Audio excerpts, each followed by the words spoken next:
श्यामपुर गांव की हर गली अपने अंदर कई रहस्यों को समेटे हुए थी। यह गांव अपनी गोस्ट स्टोरी के लिए दूर दूर तक मशहूर था। गांव के बुजुर्ग अक्सर रात की आग के पास बैठकर इस गोस्ट स्टोरी को सुनाते थे। कहते थे कि हर पूर्णिमा की रात वहां एक भूतनी दिखाई देती है। इस भूतनी की कहानी से अर्जुन बेहद प्रभावित था। वह हमेशा सोचता कि क्या वाकई में यह गोस्ट स्टोरी सच हो सकती है। अर्जुन के मन में इस गोस्ट स्टोरी की सच्चाई जानने की तीव्र इच्छा थी। उसने अपने दोस्तों से कहा, आओ इस बार हम इस भूतनी की सच्चाई का पता लगाएंगे। लेकिन उसके दोस्तों ने डर के मारे उसे अकेला छोड़ दिया। अर्जुन ने अपनी हिम्मत को संभालते हुए अकेले ही इस गोस्ट स्टोरी की सच्चाई का पता लगाने का निर्णय लिया। पूर्णिमा की रात धीरे धीरे पास आ रही थी। अर्जुन ने अपनी योजना बनानी शुरू कर दी। गांव के बाहर स्थित पुराने महल की ओर वह बढ़ चला।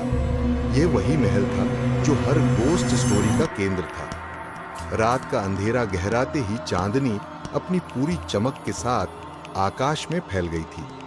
अर्जुन के कदमों की आहट सुनाई दे रही थी, जैसे वह किसी गोस्ट स्टोरी का हिस्सा बन चुका हो। उसके दिल की धड़कन तेज हो गई थी। महल के पास पहुंचते ही उसे एक ठंडी हवा का झोंका महसूस हुआ, जिसने उसके रोंगटे खड़े कर दिए। उसने देखा कि महल की पुरानी सीढ़ी अंधेरे में गुम हो रही थी।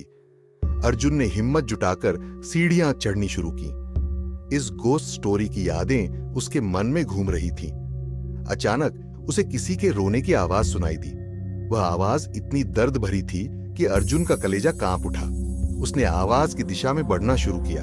सामने एक कमरे में उसे एक साया दिखा। वह किसी महिला का था जो सफेद साड़ी में लिपटी हुई थी। अर्जुन ने हिम्मत करके पूछा, तुम कौन हो? यह वही क्षण था जब अर्जुन इस गोस्ट स्टोरी की हकीकत के सामने खड़ा था। वह साया धीरे धीरे उसकी ओर बढ़ा और एक ठंडी आवाज में कहा, मैं इस महल की रानी थी। मेरे साथ विश्वासघात किया गया और मुझे इस दुनिया से विदा कर दिया गया, लेकिन मेरी आत्मा को शांति नहीं मिली है। अर्जुन ने उस आत्मा की मदद करने का निर्णय लिया। उसने पूछा कि वह कैसे उसकी मदद कर सकता है। इस गोस्ट स्टोरी का रहस्य अब उसके सामने खुलने वाला था। अर्जुन के मन में इस गोस्ट स्टोरी की सच्चाई जानने की तीव्र इच्छा थी।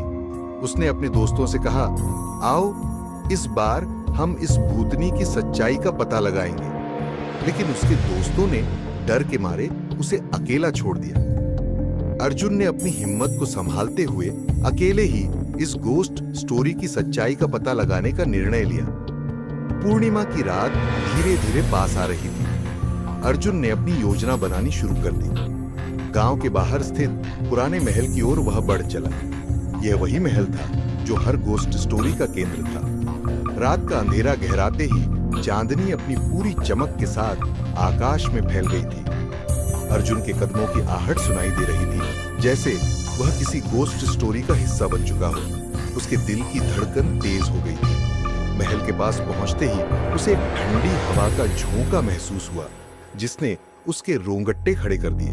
उसने देखा कि महल की पुरानी सीढ़ी अंधेरे में गुम हो रही थी। अर्जुन ने हिम्मत जुटाकर सीढ़ियां चढ़नी शुरू की।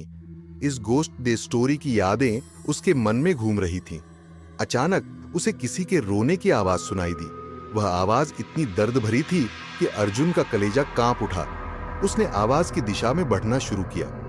सामने एक कमरे में उसे एक साया दिखा। वह किसी महिला का था जो सफेद साड़ी में लिपटी हुई थी। अर्जुन ने हिम्मत करके पूछा, तुम कौन हो? यह वही क्षण था जब अर्जुन इस गोस्ट स्टोरी की हकीकत के सामने खड़ा था।